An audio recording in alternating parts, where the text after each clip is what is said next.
Ay mojo kinawea. Gizido dem maingan dir kaz. Miude kiwed nong nakeng miude binjabayan. Kachimnising Asian kadek and miss. Hello everyone. My name is Maingan, which translates as wolf in the from the Anishinaabe language, Ojibwe. And I am from the Beausoleil First Nation on Christian Island, and I am of the Eagle Clan. So I'm here today to talk about a scaled down version of Canada Day and why we think it's necessary. We think it's necessary because we want to observe the loss of the 1,323 children that have been found so far, and to reflect on those losses. It's a very hurtful thing for our people. It's a very personal thing for me because my mother was a survivor of the residential school, and she told me stories of what happened. She told me of kids that went missing at night that they never saw again. So these are very real things. They'd always had those stories, but now they're coming to be. They're now coming to be heard. And as we say in our culture, those are those children coming back to call to us and to tell us that they seek justice as well. And that's what we're looking to do, is to ensure that they are looked after. So for us to do a scaled down version of this day, this Canada Day, I realize that for some people that's a difficult thing to do, but when your heart is hurting in the way that we are, it's best that we ask you to please allow us to observe that and to do that with us and to learn about the Truth and Reconciliation Commission's calls to action, the 94 calls to action, and how they actually talked about this kind of thing in calls to action 71 to 76, where they talked about the residential schools and the need for residential schools to have a registrar of those kids that went missing, and the need for the churches to be able to come forward with their records to be able to help us to identify them. If those are implemented, then this will make it that much easier for everyone, including the governments that are involved, whether it's municipal, provincial, or federal. Those are the tools that we need, and those are the tools that the Truth and Reconciliation Commission had called for in their calls to action. So we're hoping that you might come out to learn about that and to help us to grieve and to mourn and to observe on that day. It doesn't take away anything from Canada and what it is. I myself am a veteran of the Canadian military. I have two brothers who are veterans of the Canadian military. My father was a Korean War veteran. I have grandfathers who fought in the Great Wars.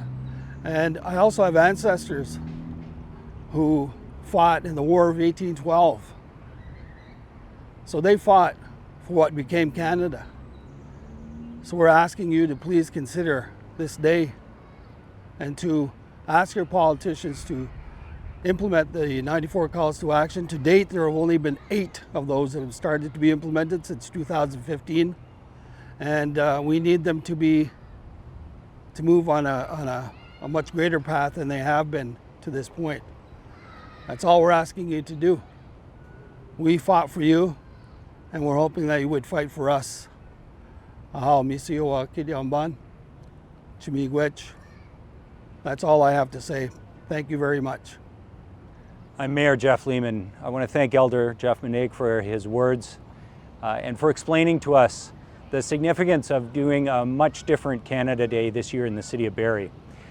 We made a number of changes. First and foremost, we want to use this day for reflection and education about what's happened in residential schools and about the findings of the Truth and Reconciliation Commission. Over 100,000 survivors of residential schools told their stories to the TRC, And after many years of work, it resulted in 94 calls to action, which Chief Cadmus Delorme of the Cowessess First Nation, where children's graves were recently found, he asked us to take those recommendations, those calls to action, into our personal life, into our social life, and into our business life. That's what we as non-Indigenous Canadians can do to help build understanding, to educate ourselves about what happened by reading the survivor stories, and what we can do together in the name of reconciliation in this country. And so at the city, we've put a number of resources onto the Canada Day webpage, so they're easy to find. And we've changed our events on this day. We're going to be in participation with Red Quills, holding a sacred fire at the Spirit Catcher from sunrise until 5 p.m. and all are welcome to come, offer prayer and learn. We also have the lights at Meridian and at the Five Points Theatre that will remain orange through this week in memory of the children who were killed in the residential school system and whose graves are now tragically being found. It's very important on this day across this country that we observe it much differently, that we remember the lives lost and commit ourselves to action, because that action together is how we can go forward in the spirit of reconciliation with all First Nations, Métis, and Inuit people in this country. At this point, I want to observe a minute of silence for the victims of the residential school system recently discovered in the West, and the many more that have yet to be found.